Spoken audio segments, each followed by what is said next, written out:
ایک شخص اعلیٰ حضرت رحمۃ اللہ علیہ کی بارگاہ میں حاضر ہوا اور آ کر عرض کرتا ہے کہ حضور والا میرے لیے دعا کریں کہ اللہ تعالیٰ مجھے ایمان کی سلامتی کے ساتھ موت عطا فرمائے، اللہ تعالیٰ میرا خاتمہ بالایمان فرمائے۔ آج کے دور کے اندر ہم جو ہیں اولیاء کے پاس جاتے ہیں تو اپنی ذاتی اغراض و مقاصد لے کر، یا انسان جس مسائل کے اندر پریشانیوں کے اندر گھرا ہوا ہے دنیاوی لحاظ سے، اور بہت ہی کم ایسے لوگ ہوتے ہیں کہ جو اولیاء سے اسپیشل اس لیے جائیں کہ ان سے جا کر دعا کروائیں کہ اللہ تعالیٰ مجھے ایمان کی سلامتی سے موت عطا فرمائے۔ تو یہ وہ شخص تھا کہ جو اعلیٰ حضرت رحمۃ اللہ علیہ کی بارگاہ میں اسی لیے آیا کہ آپ میرے لیے دعا کریں کہ اللہ تعالیٰ میرا ایمان پر خاتمہ فرمائے۔ تو اعلیٰ حضرت رحمۃ اللہ علیہ نے اس شخص کے لیے دعا فرمائی، اور دعا فرمانے کے بعد آپ نے اس کو جو ہے 3 وظیفے عطا فرمائے کہ آنے والے یہ تو کر لیا کرے گا تو انشاءاللہ تیرا ایمان پر خاتمہ ہوگا۔ وہ 3 بہت ہی مختصر اور سادہ وظیفے ہیں، میں آپ کو بتانے لگا ہوں، آپ اس کو ذہن نشین کر لیں۔ یاد رکھیں کہ دنیا کی دولت ساری ادھر ہی رہ جائے گی، اور انسان کے ساتھ قبر میں انسان کے اعمال جائیں گے، نہ اولاد ساتھ جائے گی، نہ ہی گھر والے جائیں گے، اور نہ ہی زندگی کی کمائی انسان کے ساتھ اس کے ساتھ جو ہے قبر میں جائے گی۔ قبر میں انسان کے اعمال جائیں گے، اور وہ بہت ہی خوش نصیب انسان ہوتے ہیں کہ جنہیں مرتے ہوئے جن کے لب پہ کلمہ جاری ہو جاتا ہے۔ کیونکہ میرے کریم آقا علیہ السلام کی حدیث ہے صحیح بخاری کے اندر، آقا علیہ السلام نے ارشاد فرمایا کہ من آخر کلام لا الہ الا اللہ داخل الجنہ، کہ جس کا آخری کلام لا الہ الا اللہ بن گیا میرا رب اس کو جنت عطا کر دیتا ہے۔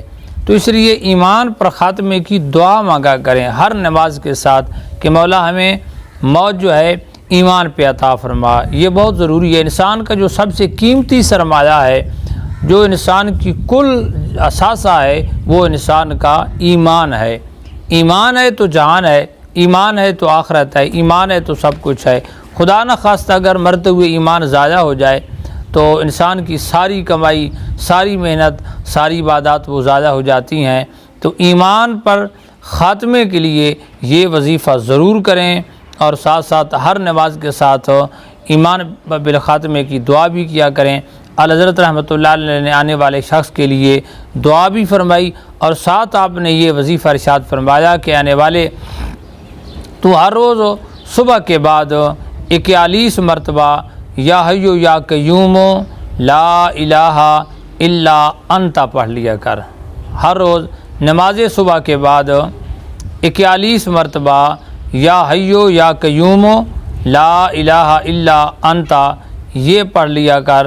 اور پھر آپ نے فرمایا کہ جب رات کو تو بستر پہ سونے لگے تو سونے سے پہلے سورۃ الکافرون قل یا ایھا الکافرون، یہ سورۃ الکافرون ایک بار پڑھ لیا کر اور پھر سو جانا۔ اور اگر پڑھ کر پھر تو کلام کرنا پڑے، کسی سے بات چیت کرنا پڑے، تو آپ فرماتے ہیں کہ پھر دوبارہ اس کو تو پڑھ لے، تاکہ سونے سے پہلے تیرا جو آخری کلام ہو وہ یہ سورت ہو۔ تو انشاءاللہ اس کے پڑھنے سے بھی تیرا ایمان پر خاتمہ ہوگا۔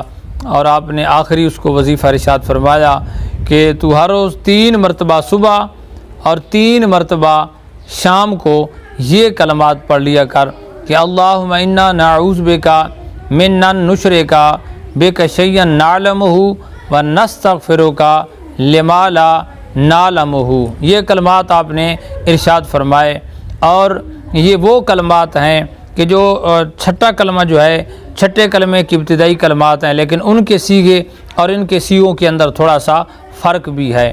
میں پھر دہرا دیتا ہوں کہ اللہم انا نعوذ بک من ان نشرک بک شیئا نعلمہ ونستغفرک لما لا نعلمہ۔